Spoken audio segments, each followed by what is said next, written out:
Hello, it's Coreyemmah here. Hi, it's Zorana. So we are here again with another talk on the astrology, and as we promised basically in our previous talk, in our previous interview, we would like to talk about some challenges in our chart. So which planets or which aspects, which wrong stars can we have in our chart? Okay, so traditionally, Saturn and Mars were considered bad planets. And when I said in traditional astrology, it means before we knew about Uranus, Neptune, and Pluto. So old astrology. And now Pluto is also added to the list of malefics, bad planets, and some of the asteroids that you were mentioning to me as well. Yeah, Lilith and Chiron. Yes, so that's the modern astrology. Again, in modern astrology, we don't consider planets to be bad, just evil, or just good. Again, it's a mixture of where is it and how is it placed and which aspect. You asked me about aspects as well. So opposition and square would be challenging aspects. Yes, Okay. And conjunction and trine, they're considered, good aspects, and opposition and square bad aspects. Yeah, okay, I will just mention that I actually have a video about these aspects, about how each planet affects another planet based on in what houses are they. I will just link it into the corner of the video for those who don't know that opposition is on the opposite side of the chart, and then conjunction is both of them together, and the other two ones are creating square or a triangle, and triangle is good, square is bad in general, of course, because can it actually happen that this way, let's say that we have there that evil Mars, but some Venus goes around and she just kind of help us with him? Can it happen that when they are in the positive way put to each other, that they can kind of neutralize each other somehow, or something like that? Definitely it can happen. So again, when we are looking at the chart, we are looking at the whole. So we are basically putting all the planets and all the aspects on some sort of scale to see which one is heavier. So okay. So for example, is this Mars better placed, or is it Venus better placed? Which one is stronger in the chart? Which one holds more, let's say, dominance in the chart? That's the one who will prevail. So either will be Mars with maybe some bad effects, or it will be Venus with a good effect. So they can neutralize each other, but also one can be much strongly placed in a chart, and he can have, more say in that chart.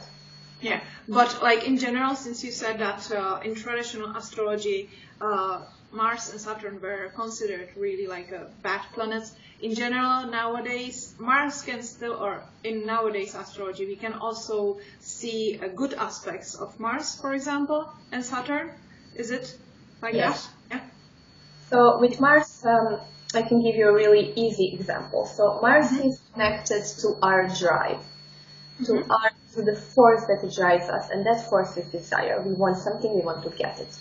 And also in the development of, small children, about the expression terrible two. So terrible two is, those small toddlers screaming at the parents because they want some sweet, they can have it, they start, banging, screaming, crying. That's child discovering his Mars. Mars takes 2 years to get through the chart. So at the age of 2, the child is having his Mars return, and he's discovering his drives, his desires, and he's discovering how world is not really prepared to give him everything he wants. So he's expressing his anger. Mars is also anger in a very bad way. So bad side of Mars is anger that is not expressed, drive that is not really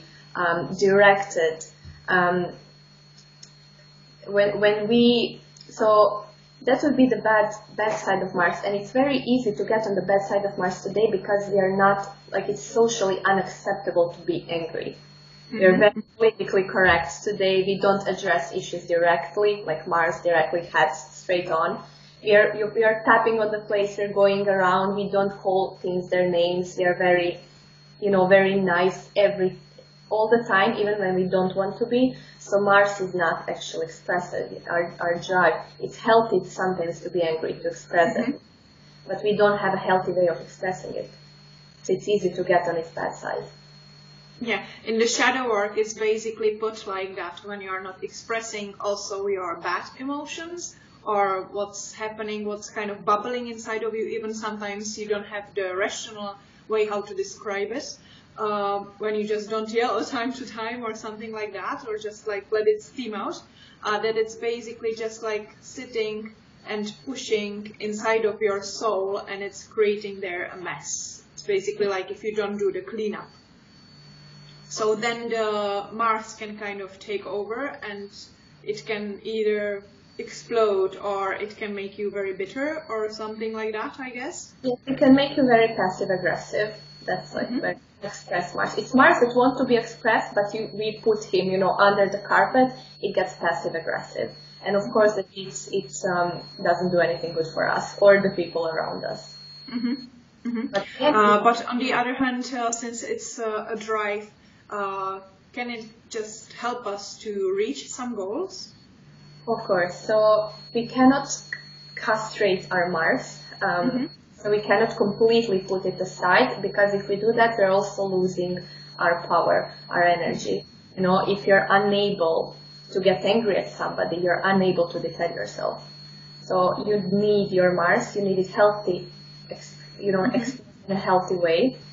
So sometimes you need bad feelings, bad emotions. And of course it can help us reach our goal, because without a healthy Mars, without active Mars, you would be first directionless. Second, you would not have enough stamina to go after your goal, to reach that goal. You would kind of be, floating around, no direction, no energy, no. Like vague. Yeah. And with the Saturn, is there again something? Because I personally know Saturn as the most shadowy planet. It's just that somebody who's creating structure in the chaos, but in my psyche, it's creating crazy chaos in my structure. It's a trickster a bit to me. And it's a god of the underworld, as far as I know, connected to the god of the underworld. Is it? Okay, so it was before we discovered Pluto. The Saturn was the main bad guy, and in most of the books, it is still the main bad guy, even with the Pluto now. But it was actually connected to the god of time, Greek astrology. Greek mythology. So the problem with Saturn is that it puts limits on us, and the problem with us is that we don't want any limits. And also Saturn is about taking personal responsibility. So yes, where he is in the chart, that is where you will have difficulties. You will have limits there. You will have walls. He is making structure, but that structure is very unyielding and hard, and to make something like that, you need to go through a lot of hard work. So Saturn is not a nice planet, that's definitely, but it's not bad, because again, we need a strong structure, a strong spine to stand up straight, right? That is a Saturn. And how, learning how to walk and how to stand up straight, that is also not easy. And look, evolutionary, how much time was needed for human being to start walking on two legs. That's how he basically grabs you from your mud and forces you to stand up straight, even though it's very, very painful for you. It is useful in the long term, but we don't see that long term. We only see now, I don't want to be, pushed. Yeah. Yeah, so it's also like helping us to cross our comfort zones, maybe. It's kind of pushing us to do that, or it's showing us to our comfort zones. He's testing us. So imagine imagine a teacher, a really, really strict teacher. He's testing you on everything, and he's failing you on everything that is not excellent. Okay, Are you in your life getting through? Where are you, in your life, playing some tricks to get by, not to, really put effort? He's failing you on that. And if you're really careful, you will know somehow that there is part of you responsible for that. But again, it's not 100% you. Sometimes it's just your part of, suffering that you have to take in this life, because it's not 100% nice all the time. And that's what we have to accept. We're human beings. We're not, almighty, and sometimes you just have to deal with the cards that life gives you. And that's also learning, how to be in this world. Yeah, because everybody has Saturn. We can't really escape him. We cannot escape him. We only have it maybe in different life areas, but we all have our limits and problems, and somewhere where we feel that we are pushed more than we are supposed to be pushed, but we are kind of not really ready to accept that. So Saturn comes around approximately 3 times in a life, and traditionally it is said 3 times. Once is when you lose your grandparents. So for example, you are around 27, 28 is approximately first Saturn return. And that is kind of your letting go of the old structure, symbolically your grandparents, but in real life, that's our grandparents will not live 150, they will go away at some point. As well.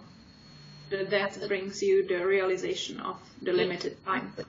So that's the first time when you meet with something that hard, letting go of the old structure, meeting death.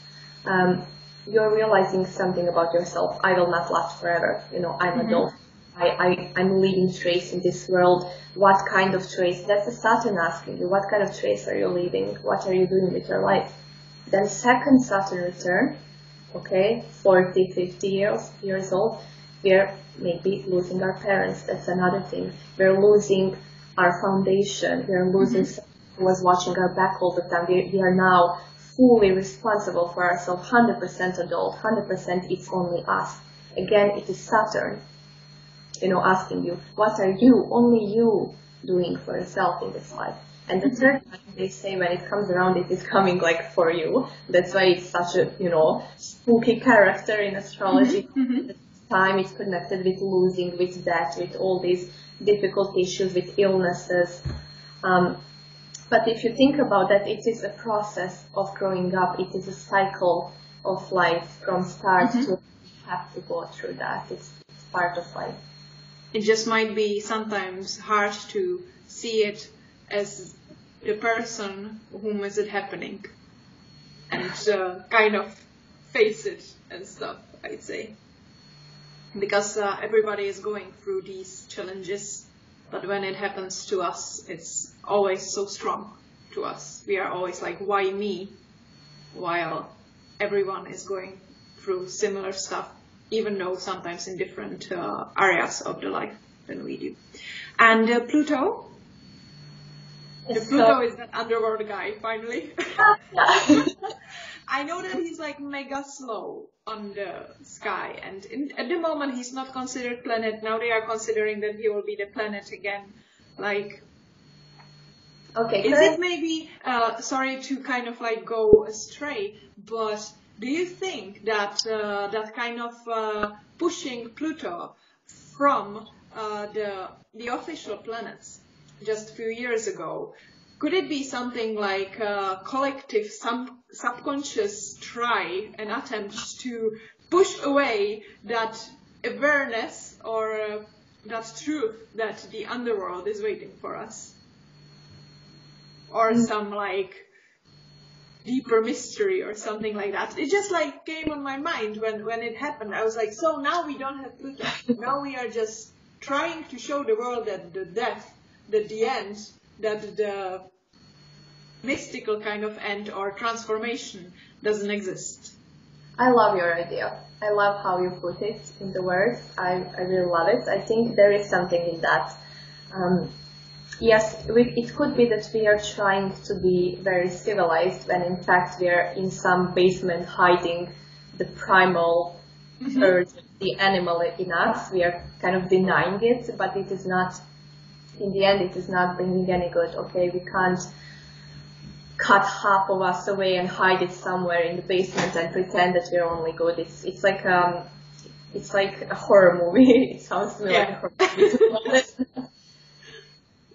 Not like something good, but yes, Pluto is connected to underworld, and it is the one bringing transformation to our lives. So where is the Pluto hidden in your chart? Hidden because he's always under the surface. He's underworld. So we are not fully aware of the Pluto, even if we try really hard. Like, you cannot be fully aware of it. Its power is hidden. And that could be also connected. He's underdog. He's like, oh, he's not a planet, we push him out of the solar system, but he's still there, he's still affecting us. So that could be, again, like, and Pluto is power. So where in your life is that point that you're denying, that you're turning blind eye to that point, but the power is there? Okay. The other thing, Pluto is survival, and that's why maybe we are denying that, because survival is ugly. If you look at in the nature again, how are animals surviving? Like, it's the law of the most adaptable and the strongest animal. It is not a nice, civilized, just law. There's no justice in nature. Nature is not, there's no justice there. It's just survival. And Pluto is our survival mode. So when something pushes you, when something puts you in that, it's either me or somebody else, how you respond, that's your Pluto. If you deny that, again, imagine like how helpless you are and how hopeless you are if you deny your survival skill in this. Yeah, and the Pluto is moving really, really slowly. So basically, all my classmates had the Pluto in the same sign. Is it then about a house? About the house where the Pluto is? For the person, What? for the individual person, it is about the house where it is and the aspects that it makes. But you're right, Pluto is a very slow-moving planet, and that's why we call it a generational planet. So Saturn, Uranus, Neptune, and Pluto, they're kind of more slower-moving planets, and that's why we look at a generation.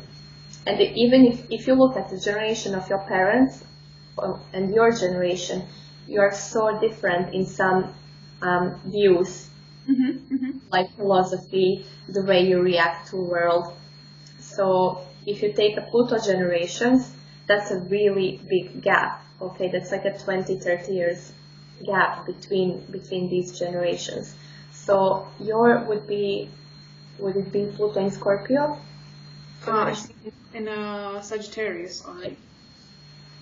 Okay, so for the Pluto in Sagittarius, all that generation was about, Sagittarius is about finding meaning. He wants something meaningful.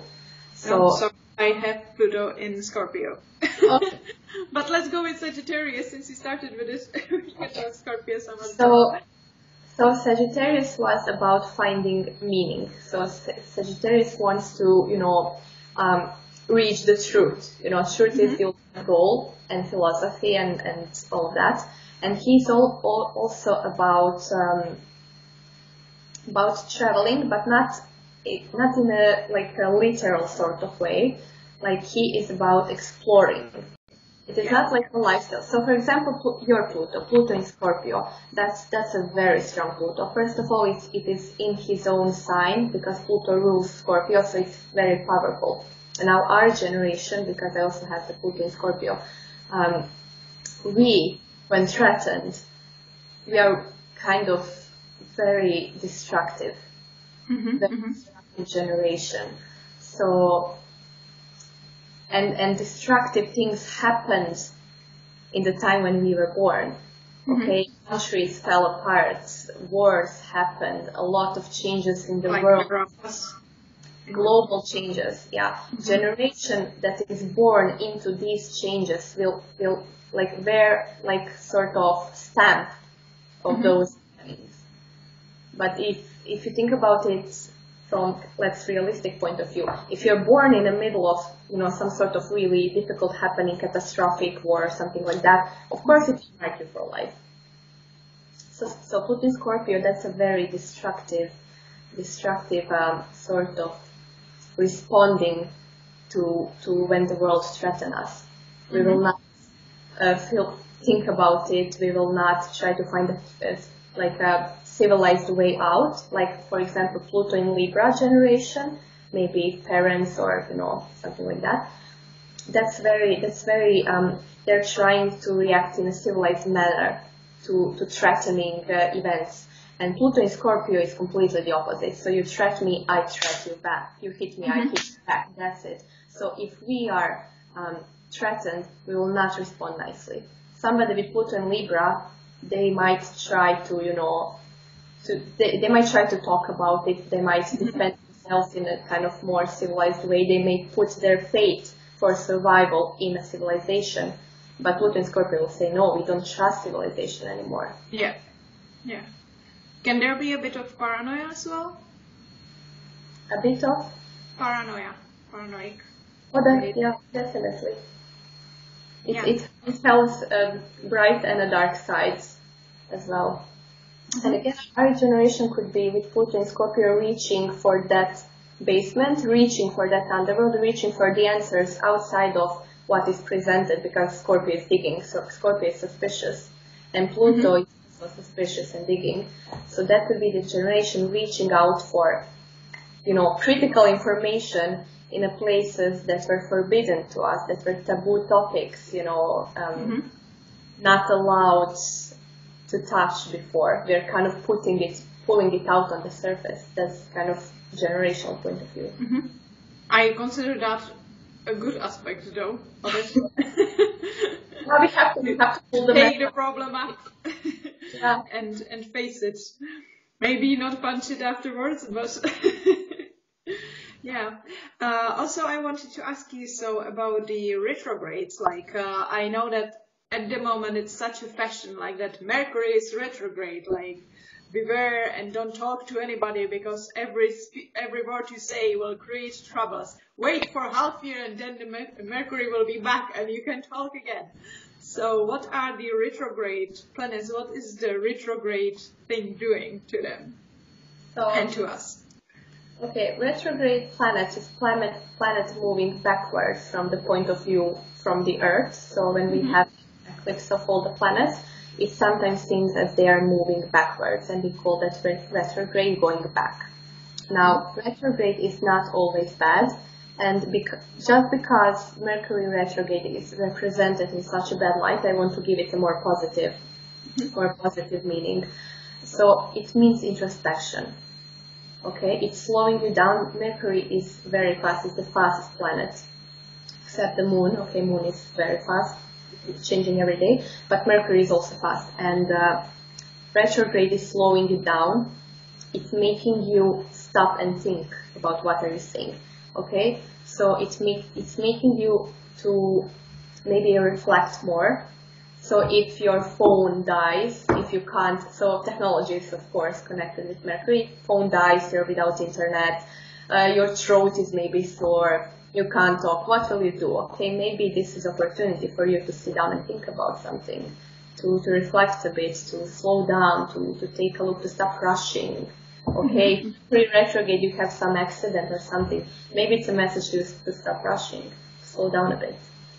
And also think of the relationship before you hurt the relationship, or think of what you really feel and feel it as well. Even though I'd say that Mercury is more like the thinking one.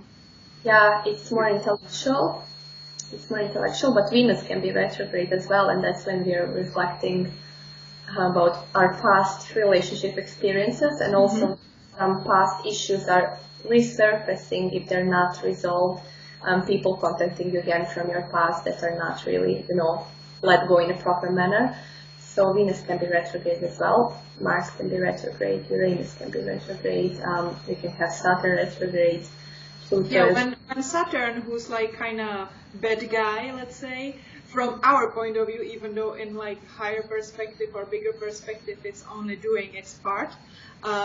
When Saturn is retrograde, will we feel a bit relieved? That's a good question. Will it kind of like, again, I'm asking if it will neutralize its powers? Okay, if you have a retrograde Saturn in your natal chart, it is considered better than if you have it direct, because Saturn is considered such a bad planet that if it goes directly, you know, it is slowing you down either way, it is limiting you either way. So if it is a retrograde, you're correct, it could make it maybe more. You still have a hope then. Better, because Saturn is kind of closed. It's a closed planet, and whatever aspect it makes, it will close up the other planets. Mm-hmm. So when it's retrograde, it's turned inwards towards itself. It's making less damage, and it's making you more aware of yourself and of the Saturn in your chart. So retrograde Saturn will be turned to inner work more than to outer field. Okay. Yeah, I have the retrograde Saturn, so I'll be the inner worker. Yeah. Yeah. So basically all the planets can be retrograde except the moon and the sun, because those are not really planets. Yeah. And then they are just acting slightly bit differently. Yes. But So, not totally. yeah. They're more introspective then, is it? Yes. So for the Saturn, yes. For Mercury, yes. For Venus, like the events that it brings up will make us, maybe if we're ready for it, to reflect. But Mars, for example, is very bad when it's retrograde. Mars retrograde will bring accidents. It's simply very hard to bear. Because it's not happy even when it's direct. It's twice unhappy when it's retrograde. Okay, you have a drive to go further, and something is pulling you back. You're more mad. It's making him mad. Yeah, so then there's more like not only accidents but like more anger, more this kind of drive. Mars is a planet that yearns to be expressed, to go forward. It is the drive that pushes you, and you don't have the drive to go against you, to go in the other direction. That's causing trouble. Well, so retrogrades don't have to be necessarily challenging then. Sometimes they can basically even slightly help us or help us to issue some things. And I'd say that basically all the challenges in our chart are here rather to teach us something, even though sometimes the way is really hard on us. Yeah. Okay, how to kind of overcome those challenges? Is it again about like becoming ourselves, getting into the depth and understanding of ourselves, or sometimes just like going through that situation and waiting when the Saturn will move finally a tiny bit? That's a really good question. I have no idea. I think that's why we are here. We are here to find the answer to that question. How do we get through this? What do we do with this? That's our task in this life. I have my own task. You have yours. So we are here. I really don't know how to answer that question. So we have to find our own answers. But you gave some really good suggestions. I would back you up completely. What you said, inner work and taking responsibility, or if it's really unavoidable, just go through it. Make it count your walk through it. But I really don't know what is the correct way. Is there a correct way? Because I'd say that since each of us has different natal chart, or even if it would be twins, each of the twins is going through that natal chart in a different way, and each of us has different life. Then each of us has different key how to go through their suffering parts or challenges in life and the teaching. Yeah, well, I'd say that we could wrap it up like this. And thank you very much again for Skyping with me, and see you. Bye. Bye.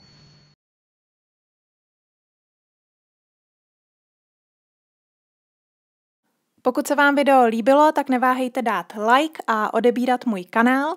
A při odběru nezapomeňte kliknout na malý zvoneček vedle hlavního tlačítka, abyste ode mě měli všechny informace z první ruky. Taky mě můžete sledovat na Instagramu nebo se ke mně připojit na Facebooku. A pokud byste měli nějaký dotaz, tak mi neváhejte napsat na můj e-mail. A kdybyste se chtěli dozvědět něco více o mých kurzech, tak navštivte moje stránky. Moji tvorbu můžete také podpořit skrze PayPal nebo Ko-fi, na které najdete odkazy dole pod videem.